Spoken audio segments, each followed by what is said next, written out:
ஷூட்டிங்காக எடுத்த வீடியோ அது. எந்த நைட்ல வரீங்க? நான் டெக்ஸ்ட் போட்டு என் வீட்டு வாசல் வரவும் உங்களுக்கு அது யார் நைட்டு என்ன அந்த கமெண்ட்ஸ்லாம் பார்த்தீங்களா நீங்கள்? அதில் நிறைய இருக்குது அந்த வீடியோவில். கேமரா கிடையாது, ஷூட் மாதிரி தெரியல, அது கையெல்லாம் நடந்த மாதிரிலாம் புகார் வைக்கிறேன். சொல்லுவேன் ஷூட் சம்மந்தப்பட்ட வீடியோ கிடையாது. அந்த வீட்டில் ஆக்சுவலாக நான் தான் பண்ணியிருக்கேன். ஸோ என் படத்தில் அவர் ஒர்க் பண்ணுறது அதுக்காக படத்துக்காக இந்த மாதிரி ஒன்று பண்ணணும்னு சொன்னேன். இப்போ நீங்கள் பண்ண முடியுமா பண்ணி காட்டுங்கன்னு சொன்னேன். ஸோ அதுக்காக அவர் வந்து பண்ணிட்டு இருக்காரு. நான் சும்மா விளையாட்டா சொன்ன விஷயம் அப்படியே கீழே போங்க அப்படின்னு சொல்லி சும்மா சொன்னேன். அது போன உடனே உங்களுக்கு தெரியும்ல, நம்ம சமூகத்தில் வந்து ஒரு ஆண் வந்து அந்த மாதிரி வந்த உடனே இம்மீடியட்டாக ஒன்று உங்களுக்கு டிரான்ஸ்ஜெண்டர் நினச்சிட்டாங்க.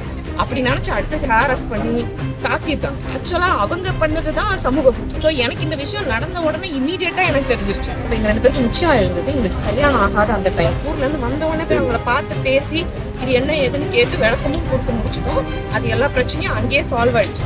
இது நடந்து இப்போ 6-7 மாதத்துக்கு மேலே ஆயிடுச்சு. நாங்கள் இப்போ அந்த வீட்டில் புரியவும் இல்லை. நாங்கள் வேற வீடு பாருங்க. இஷ்யூ ஆகி தான் அங்கே காலி பண்ணீங்க. இப்போ வீடியோ இருக்கு அப்படி எல்லாம் கிடையாதுங்க. இவங்க சொல்ற கணக்குப்படி பார்த்தா அவங்க இஷ்யூ மேல சொன்னாங்க. நாங்க வீட்டை காலி பண்ணது செப்டம்பர்ல. இப்போ புகார் யார் மேல மேடம் கொடுத்துருக்கீங்க?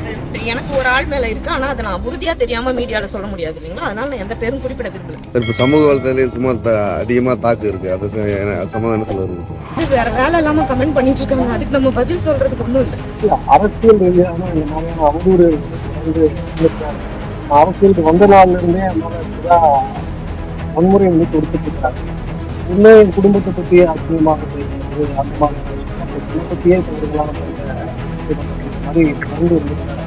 இப்போ அதெல்லாம் இது ஒன்று அப்படிங்கிற மாதிரி நடந்து போகிறாங்க. ஏன்னா இது குறிப்பாக ஒரு டெக்ஸ்ட்புக்காக பண்ண ஒரு விஷயம். ஒரு ஆள் வந்து கடிதம் அதை சமூகத்தில் வந்து இந்த அளவுக்கு அதை ஒரு வீடியோவாக எடுத்து அதை ஸ்ப்ரெட் பண்ணி சம்பந்தம் இல்லாமல் அதுக்கு எவ்வளவு அசிங்கமான கமெண்ட்ஸ் போட்டது அப்படின்றது அது என்ன வார்த்தைகள் சொல்லி அதை தெரிவிக்கிறது.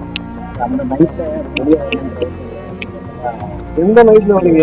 நான் டெக்ஸ்ட் போட்டு என் வீட்டு வாசல் வரவும் உங்களுக்கு அது யார் நைட்டு என்ன வீட்டு மாட்டாங்க. என் காரிடார்ல நடந்து வந்த நடந்து நமக்கு சட்டத்தில் எங்களுக்கு எல்லாத்தையும் விட்டாலும் சட்டம் நம்மளை காப்பாற்ற